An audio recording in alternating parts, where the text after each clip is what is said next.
আসসালামু আলাইকুম বন্ধুরা, কেমন আছেন? আশা করি সবাই ভালো আছেন। আমিও আলহামদুলিল্লাহ ভালো আছি। আজকে আপনাদের সাথে ব্লক প্রিন্টের যে হোয়াইট পেজ দিয়ে আমরা কাজ করি, এই হোয়াইট পেজটা আমরা রেডি করা কিনে আনি, কিন্তু আমরা এটা ঘরেই কম খরচে বানাতে পারি, সেইটাই আজকে আপনাদের দেখাবো। এই জন্য আমাদের লাগবে টিটি পাউডার। এই যে আমি এই কাপের সাহায্যে 2 কাপ টিটি পাউডার নিচ্ছি। প্রথমে 1 কাপ নিয়েছি, আরেক কাপ নিব। আমি যেই মাপটা বলতেছি আপনারা কম বেশি করে সেম মাপই অল্প করে আপনারা বানাতে পারেন। পরিমাণটা কমিয়ে সব কিছুই কমিয়ে নেবেন বা বাড়িয়েও নিতে পারেন, এটা আপনাদের চয়েস। আপনাদের যেরকম যতখানি লাগবে সেই পরিমাণে তৈরি করে নেবেন। এখন আমি বাইন্ডার দিব 1 কাপ। যে কাপের মাপে আমি টিটি পাউডার নিয়েছি 2 কাপ, সেই কাপেরই মাপে 1 কাপ টিটি পাউডার নিয়ে আমি এটা একসাথে মিক্স করব।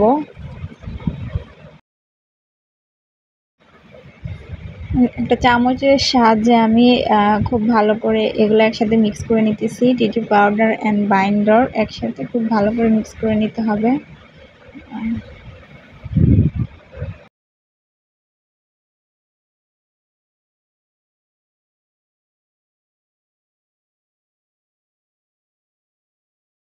আমি বেশ কিছুক্ষণ ধরে ভালো করে মিক্স করে নিয়েছি। মিক্স করার পরে আমার যে কাপ দিয়ে আমরা বাইন্ডার নিয়েছি 1 কাপ, এখন এই সেম কাপের আধা কাপ এপিটন নিব।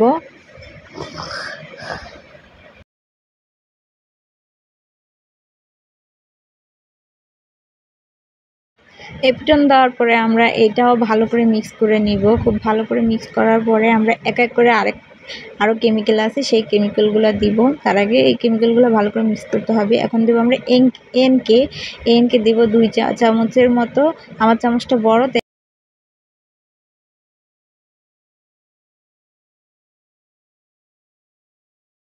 চামচটা বড়, এই জন্য 1 চা চামচ পরিমাণ লাগতেছে। আপনারা নর্মালি চামচের 2 চা চামচ দিবেন। এখন এটার সাথে আমি আরও কেমিক্যাল মিক্স করব। এখন দেবো আমরা অক্সেলও 1 চা চামচ। আমার এখানে 1 চা চামচ, কিন্তু নর্মালি চামচের 2 চা চামচ লাগবে। একসাথে আমি ভালো করে মিক্স করে নিব। এখন দেবো সফটনার। আমরা কিসের জন্য দেব?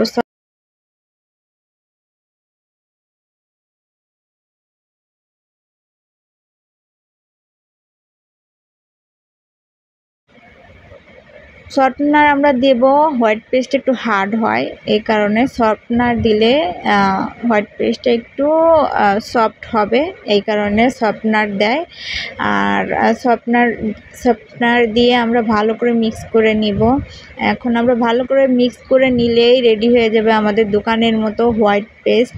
কম খরচে আপনার ঘরে বসে হোয়াইট পেস্ট তৈরি করে নিতে পারবেন। 100% গ্যারান্টিফুল দিয়ে কাজ করতে পারবেন। তাহলে ভিডিওটি ভালো লাগলে লাইক, কমেন্ট, শেয়ার এবং সাবস্ক্রাইব করে পাশে থাকবেন। আর এই কেমিক্যাল দিয়ে, এই হোয়াইট পেস্ট দিয়ে আমি আপনাদের কাজ করে দেখাবো ইনশাআল্লাহ পরবর্তী ভিডিওতে। ভালো থাকবেন, সুস্থ থাকবেন। আল্লাহ হাফেজ।